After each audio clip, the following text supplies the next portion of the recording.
Hello everyone, welcome to another video and I am a friend Bharat Shankar.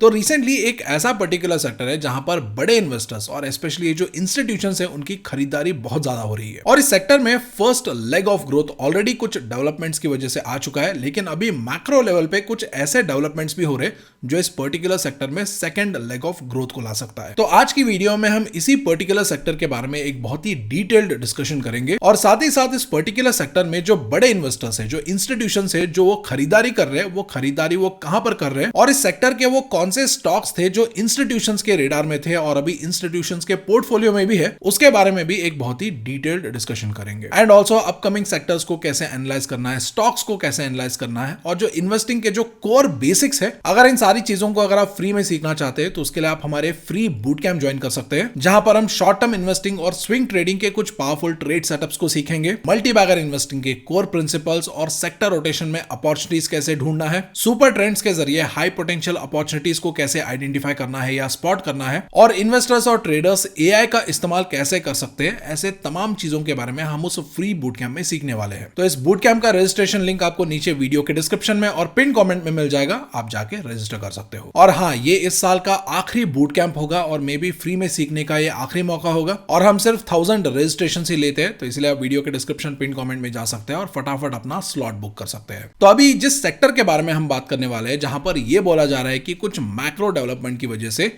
उस particular sector में next leg of growth आ सकता है, उसको अगर आप एज एन इन्वेस्टर सही मायने में समझना चाहते हैं तो आपको कुछ मैक्रो इकोनॉमिक्स के कॉन्सेप्ट्स भी समझना जरूरी है। और अगर ये कॉन्सेप्ट्स अगर आप नहीं समझेंगे तो आगे जो हम डिस्कशन करेंगे मे भी हो सकता है वो आपके सर के ऊपर से सुक करके निकल जाए और आपको पता भी ना चले। और उसके अलावा इन मैक्रो इकोनॉमिक कॉन्सेप्ट्स को समझने का एक और एडवांटेज ये भी है कि एज एन इन्वेस्टर ये आपकी मदद कर सकते हैं मार्केट में सही टाइम पे सही अपॉर्चुनिटीज को आइडेंटिफाई करने के लिए। तो चलिए अभी इस मैक्रो इकोनॉमिक कॉन्सेप्ट को थोड़ा डिटेल में समझ लेते हैं। तो सबसे पहले बेसिक लेवल पे आपको यह समझना है कि जो इकोनॉमी में मनी का सप्लाई होता है या पैसों का सप्लाई होता है, वो मनी सप्लाई डिसाइड करता है कि उस पर्टिकुलर इकोनॉमी में ग्रोथ कितना होगा और इन्फ्लेशन कितना बढ़ेगा या घटेगा। अगर मान लीजिए किसी इकोनॉमी में पैसों का सप्लाई बढ़ा दिया जाता है या हाई कर दिया जाता है, तो उस इकोनॉमी में ग्रोथ भी फास्ट होगा और साथ ही साथ महंगाई भी तेजी से बढ़ेगा या इन्फ्लेशन भी तेजी से बढ़ेगा। और अगर मान लीजिए मनी सप्लाई को कम कर दिया जाता है या लो कर दिया जाता है, तब ऑटोमेटिकली इकोनॉमिक ग्रोथ स्लो हो जाएगा और जो महंगाई है वो भी नीचे आएगा और प्राइसेस भी कूल ऑफ होंगे।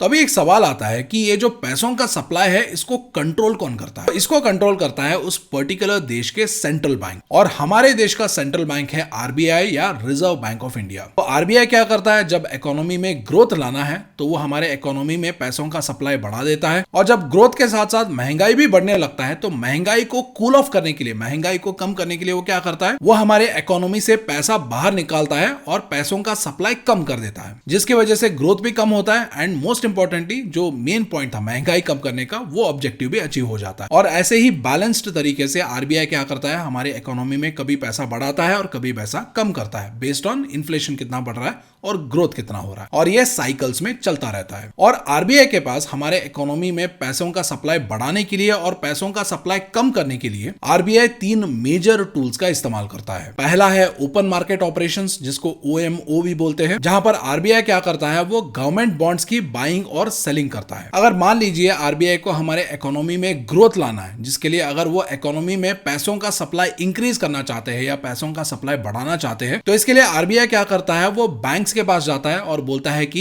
हम आपसे बॉन्ड्स खरीदेंगे और उसके बदले में हम आपको रुपीस में पैसे दे देंगे। और इस एक्टिविटी की वजह से क्या होता है, अभी बैंक्स के पास ज्यादा पैसे आ जाते हैं और ये सारा पैसा बैंक्स अपने पास थोड़ी रखेगा। बैंक बोलेगा कि हम इसको लोन्स के रूप में डिस्ट्रीब्यूट करेंगे और उससे इंटरेस्ट इनकम कमाएंगे, और जब बैंक्स ज्यादा लोन डिस्ट्रीब्यूट करेंगे तो इससे क्या होगा, हमारे इकोनॉमी में पैसों का सप्लाई ऑटोमेटिकली बढ़ जाता है। और वही अगर मान लीजिए आरबीआई को पैसों का सप्लाई इकोनॉमी में कम करना है, तब वो क्या करते हैं, तो फिर से बैंक्स के पास जाते हैं और बोलते हैं कि हम आपको बॉन्ड्स बेचेंगे और आप हमें रुपीस में पैसे दो। तो इसकी वजह से क्या हो गया, बैंक्स के पास बॉन्ड्स आ गए और आरबीआई के पास रुपीस में पैसे आ गए। यानी अभी इकोनॉमी से पैसा जो है या सिस्टम से जो पैसा है वो बाहर जा रहा है और आरबीआई के पास जा रहा है, जिसकी वजह से बैंक्स कम लोन देंगे और अगर कम लोन देंगे तो ऑटोमेटिकली पैसों का सप्लाई इकोनॉमी में कम हो जाता है। तो ये पहला तरीका है। और उसके बाद दूसरा तरीका कौन सा है, foreign exchange buy sell swap, जहां पर आरबीआई क्या करता है, वो डॉलर्स और रुपीस में डील करता है। अगर मान लीजिए आरबीआई को इकोनॉमी में पैसों का सप्लाई बढ़ाना है, तो आरबीआई क्या करता है, वो बैंक्स के पास जाता है और बैंक से डॉलर्स खरीदता है और बैंक्स को रुपीस देता है। एंड सेम थिंग, अगर बैंक के पास ज्यादा पैसे आएंगे, वो ज्यादा लोन्स देंगे, जिसकी वजह से हमारे इकोनॉमी में पैसों का सप्लाई बढ़ता है। अभी अगर मान लीजिए आरबीआई को पैसों का सप्लाई कम करना है, तब वो क्या करते हैं, वो बैंक्स के पास जाते हैं और बोलते हैं कि हम तुम्हें डॉलर देंगे, तुम हमें रुपीस दो। तो इससे इफेक्टिवली क्या होगा, हमारे इकोनॉमी से पैसा बाहर निकलेगा या इकोनॉमी में पैसा या रुपीस कम हो जाएगा। और उसके बाद जो तीसरा तरीका है, जो कि बहुत ही फेमस तरीका है, वो है इंटरेस्ट रेट कट्स और इंटरेस्ट रेट हाइक्स का। जहां पर अगर आरबीआई को इकोनॉमी में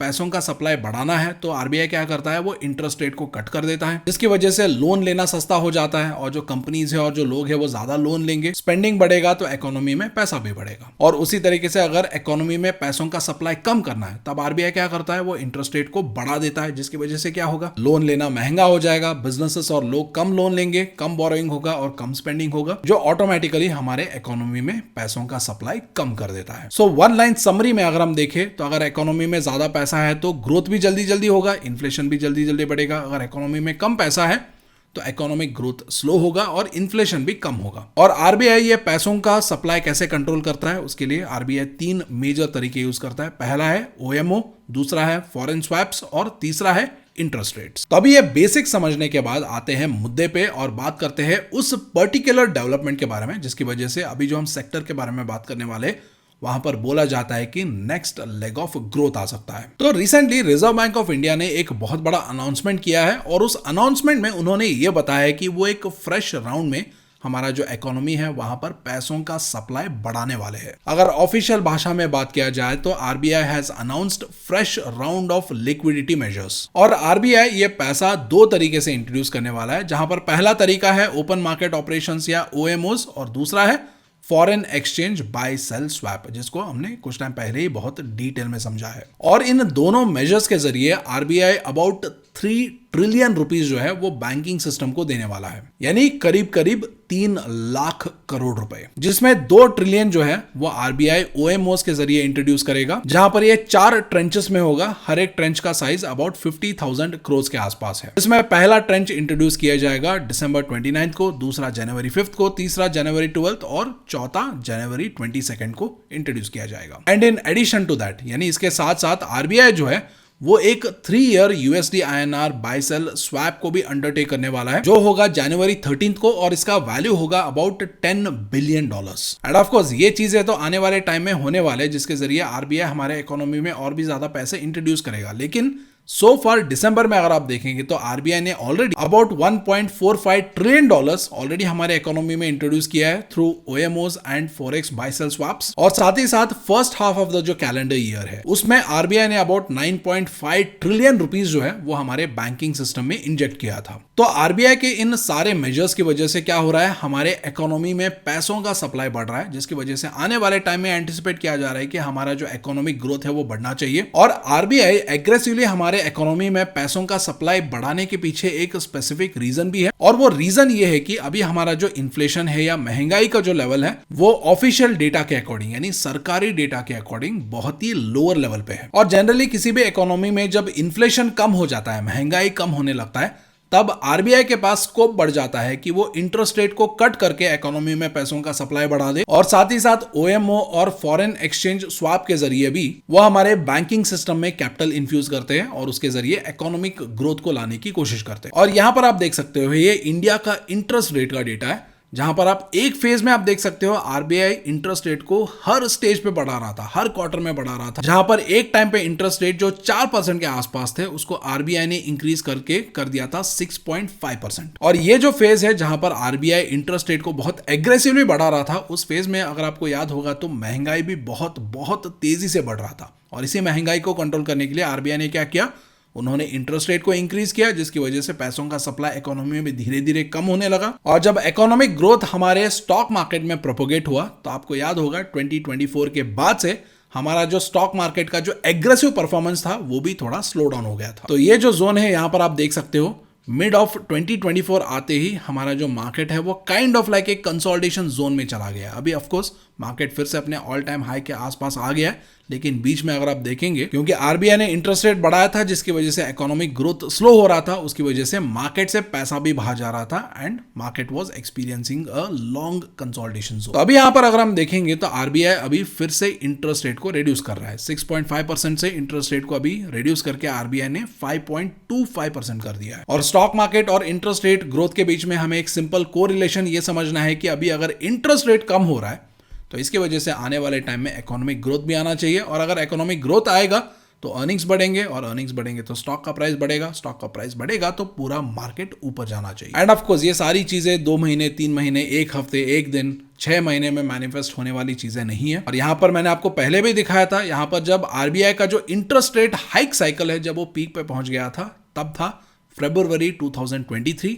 लेकिन इसका इफेक्ट स्टॉक मार्केट पे कब दिखना शुरू हुआ? वो दिखना शुरू हुआ मिड ऑफ 2024 में, यानी अप्रोक्सीमेटली मई जून 2024 का जो महीना था तब से इसका जो इफेक्ट है वो हमारे स्टॉक मार्केट में दिखना शुरू हुआ था। तो इसीलिए अभी अगर इंटरेस्ट रेट कम हो रहा है तो इसका जो इफेक्ट है वो स्टॉक मार्केट में प्रोपोगेट करने के लिए it will take its own sweet time. लेकिन जो बड़े इन्वेस्टर्स होते हैं और जो इंस्टीट्यूशंस होते हैं वो इस स्वीट टाइम के लिए वेट नहीं करते। वो क्या करते हैं, पहले से ही एक्यूमुलेट कर लेते हैं, और उसके बाद जब ये स्वीट टाइम आएगा स्टॉक्स भागेंगे, स्टॉक्स ऊपर पहुंच जाएंगे, महंगे हो जाएंगे, और जब बढ़ते हुए प्राइस को देख के रिटेल इन्वेस्टर्स भागे भागे फिर से वापस मार्केट में आते हैं, तब हायर वैल्यूएशन पे, महंगे दाम पे इन्हीं शेयर्स को वो क्या करते हैं, वो मार्केट में डंप करते हैं और अपना प्रॉफिट बुकिंग कर लेते हैं। क्योंकि बड़े इंस्टीट्यूशंस और बड़े इन्वेस्टर्स का फॉर्मूला बहुत ही सिंपल होता है, वो रिकवरी होने से पहले खरीदते हैं और पीक आने से पहले वो बेच के निकल जाते हैं। और इस प्रोसेस में वो मार्केट को टाइम करने की भी कोशिश नहीं करते हैं, क्योंकि मान लीजिए आज अगर उन्होंने खरीदा, अगर ये रिकवरी 1 साल बाद आया, 2 साल बाद आया,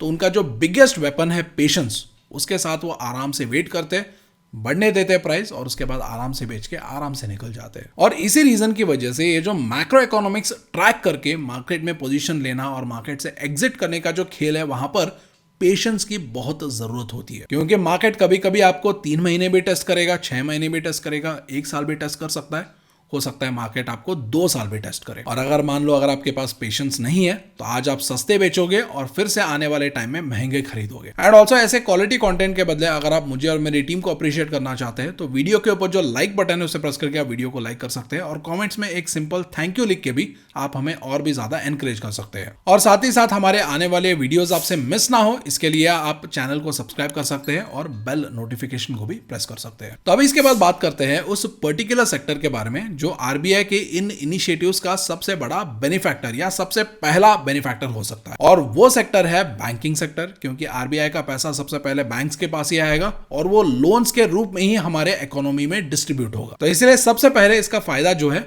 वो इंटरेस्ट इनकम के रूप में बैंकिंग सेक्टर को मिल सकता है। एंड ऑफ कोर्स अभी तक अगर आप देखेंगे तो आरबीआई ने जो इंटरेस्ट रेट अभी कम किया है, जिसको हमने कुछ टाइम पहले ही डिस्कस किया था, उसकी वजह से ऑलरेडी बैंकिंग सेक्टर में एक फर्स्ट लेग ऑफ ग्रोथ आ चुका है। लेकिन अभी आरबीआई जो अलग अलग इनिशिएटिव्स के जरिए और भी ज्यादा पैसे हमारे इकोनॉमी में इन्फ्यूज कर रहा है, उसकी वजह से बैंकिंग सेक्टर में हो सकता है नेक्स्ट लेग ऑफ ग्रोथ हमें देखने को मिले। और यहां पर आप ये देख भी सकते हैं कि बीच में जो बैंकिंग सेक्टर में जो गिरावट हुआ था और जो कंसोलिडेशन हुआ था, आई थिंक गिरावट अबाउट 12-13% का जो बीच में गिरावट हुआ था, तो उसके बाद क्या हुआ, आरबीआई ने रेट कट करना स्टार्ट किया, जिसके बाद से बैंकिंग सेक्टर में फर्स्ट लेग ऑफ ग्रोथ आया। और आरबीआई अभी ये जो फिर से इनिशिएटिव्स ले रहा है और कैपिटल इन्फ्यूज कर रहा है बैंकिंग सिस्टम में, उसकी वजह से नेक्स्ट लेग ऑफ ग्रोथ आ सकता है। एंड ऑल्सो अगर आप देखेंगे तो कुछ टाइम से ये जो बड़े बड़े फॉरेन कंपनीज है, they are picking big stakes in Indian banking companies. तो इसका अगर आप कुछ एग्जांपल देखना चाहे तो रिसेंटली एसएमबीसी ने यस बैंक में अबाउट 4.2% का एडिशनल स्टेक खरीदा है, और ये जो स्टेक इन्होंने खरीदा है इसका टोटल वैल्यू अबाउट 8,888 करोड़ के आसपास। और यहाँ पर एसएमबीसी का फुल फॉर्म है सुमिटोमो मित्सुबा बैंकिंग कॉर्पोरेशन, जो कि एक जापानीज कंपनी है। और ऐसा नहीं है कि ये यस बैंक में पहली बार स्टेक खरीद रहे हैं, पहले ऑलरेडी इनका स्टेक था अबाउट 20%, और अभी इन्होंने जो ये एडिशनल स्टेक खरीदा है जिसकी वजह से इनका जो स्टेक है अभी यस बैंक में अबाउट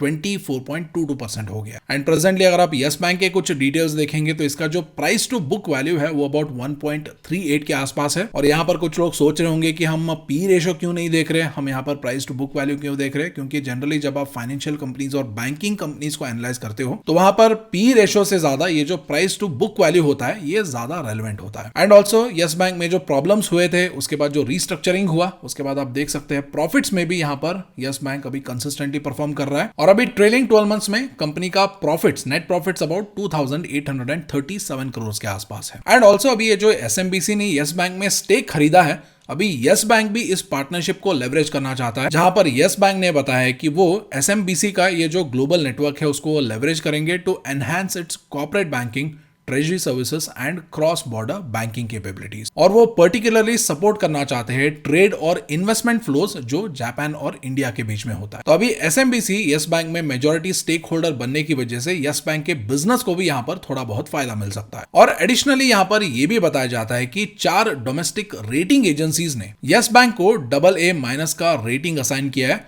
जो कि हाईएस्ट लेवल ऑफ रेटिंग है सिंस मार्च 2020, जिस time I think yes bank में क्राइसिस हो रहा था। और ये अपग्रेडेड रेटिंग्स यस बैंक का जो कैपिटल पोजीशन स्ट्रेंथ है, इंप्रूव्ड गवर्नेंस है और ये जो एनहांस्ड बिजनेस परफॉर्मेंस है उसको रिफ्लेक्ट कर सकता है। और उसके बाद एक और बहुत बड़े कंपनी ने इंडियन बैंक में स्टेक खरीदा है और वो है एमरेट्स NBD, जो कि एक दुबई का कंपनी है। और इन्होंने RBL बैंक में अबाउट 60% का स्टेक एक्वायर किया है और इस पूरे डील का जो वैल्यू है वो अबाउट $3 बिलियन के आसपास है। यानी आप मान सकते हैं करीब करीब 27,000 to 28,000 करोड़ का डील। और ये बोला जाता है कि अभी तक का ये बिगेस्ट फॉरेन इन्वेस्टमेंट है in a Indian financial service sector. और RBL बैंक के अगर आप कुछ नंबर्स के बारे में बात करें तो प्रेजेंटली इसका जो प्राइस टू बुक वैल्यू है वो अबाउट 1.18 के आसपास है। बट हैविंग सेड दैट, अगर आप बैंक का टॉप लाइन देखेंगे तो टॉप लाइन तो ग्रो हो रहा है, रेवेन्यू ग्रो हो रहा है और कंपनी का जो इंटरेस्ट इनकम है वो भी ग्रो हो रहा है। लेकिन कंपनी का जो बॉटम लाइन है यानी जो प्रॉफिट्स है वहां पर कुछ सिग्निफिकेंट ग्रोथ अभी तक दिख नहीं रहा। But on the other side अगर आप इन्वेस्टर्स देखेंगे या शेयर होल्डिंग पैटर्न देखेंगे तो लास्ट 4 क्वार्टर्स में आप देख सकते हैं यहां पर पब्लिक का जो होल्डिंग है वो सिग्निफिकेंटली कम हुआ है, 68% से अभी कम होके 48.85% हुआ है। और ये स्टेक मेनली गया है FIS और DIS के पास, जहां पर FIS का जो होल्डिंग है वो 13.39% से बढ़ के अभी 15.49% हो गया है और DIS का होल्डिंग 17.66% से बढ़ के 35.28% तक पहुंच गया है। और FIS में अगर आप कुछ बिगेस्ट बायर्स को देखेंगे तो यहां पर क्वांट म्यूचुअल फंड ने एक बहुत बड़ा स्टेक खरीदा है जो अबाउट 6.65% के आसपास है। निपॉन इंडिया ट्रस्ट का होल्डिंग लास्ट 3 क्वार्टर्स में अबाउट 3.10% के आसपास है। कोटक महिंद्रा मल्टी कैप ने अबाउट 3.09% स्टेक एक्वायर किया है। Franklin India small cap fund about 2.43% और SBI arbitrage opportunity fund about 2.04% stake इन्होंने एक्वायर किया है। और इसके अलावा कुछ और भी फंड हाउसेस का स्टेक यहां पर बड़ा है या फ्रेश पोजीशन इन्होंने लिया है, जिसको आप जाके यहां पर शेयर होल्डिंग पैटर्न में चेक कर सकते हैं। और उसके बाद नेक्स्ट कंपनी है फेडरल बैंक। और फेडरल बैंक में रिसेंटली ब्लैकस्टोन ने अबाउट 9.99% स्टेक एक्वायर करने का प्रपोजल दिया था। और ब्लैकस्टोन कौन है? ब्लैकस्टोन दुनिया का लार्जेस्ट अल्टरनेटिव फंड मैनेजर है जो अबाउट $1.2 ट्रिलियन मैनेज करता है। और इन्होंने जो प्रपोजल दिया था उसको रिसेंटली ये जो कॉम्पिटिशन कमीशन ऑफ इंडिया या CCI है उन्होंने इस प्रपोजल को अप्रूव भी कर दिया है, जिसके बाद अभी वो जाके फेडरल बैंक में अबाउट 9.99% स्टेक एक्वायर कर सकते हैं। और अगर आप फेडरल बैंक के कुछ नंबर्स देखेंगे तो इसका present price to book value about 1.78 के आसपास है। और इस कंपनी में अगर आप देखेंगे तो इसका जो टॉप लाइन है वो भी लास्ट 4-5 ईयर्स में लगातार इंक्रीज हुआ है। यहाँ पर रेवेन्यू भी बढ़ा है और इंटरेस्ट इनकम भी कंपनी का बढ़ा है। और कंपनी का बॉटम लाइन यानी कंपनी का अगर आप नेट प्रॉफिट देखेंगे तो वहां पर भी सिग्निफिकेंट ग्रोथ यहाँ पर हुआ है। लेकिन हाँ, ट्रेलिंग 12 मंथ्स में यहाँ पर एक छोटा सा डी ग्रोथ जरूर हुआ है, जहां पर 2025 में कंपनी के प्रॉफिट्स अबाउट 4,234 करोड़ के आसपास थे। अभी ट्रेलिंग 12 मंथ्स में ये थोड़ा सा कम होके 4,045 करोड़ के आसपास है। And also present share holding pattern अगर आप देखेंगे तो लास्ट 4 क्वार्टर्स में कुछ सिग्निफिकेंट चेंजेस हुए नहीं है, जहां पर FIS, DIS और पब्लिक थे ऑलमोस्ट सब वहीं के वहीं बैठे हैं। सो आई होप आज का वीडियो आपको एजुकेशनल लगा होगा। एंड ऑल्सो बूट कैंप में रजिस्ट्रेशन करने का लिंक वीडियो के डिस्क्रिप्शन और पिन कमेंट में है, आप जाके चेक कर सकते हैं। एंड ऑल्सो आज का वीडियो अगर आपको पसंद आए तो वीडियो को आप लाइक कर सकते हैं और चैनल को सब्सक्राइब भी कर सकते हैं। So thank you so much for watching. I will see you in the next video.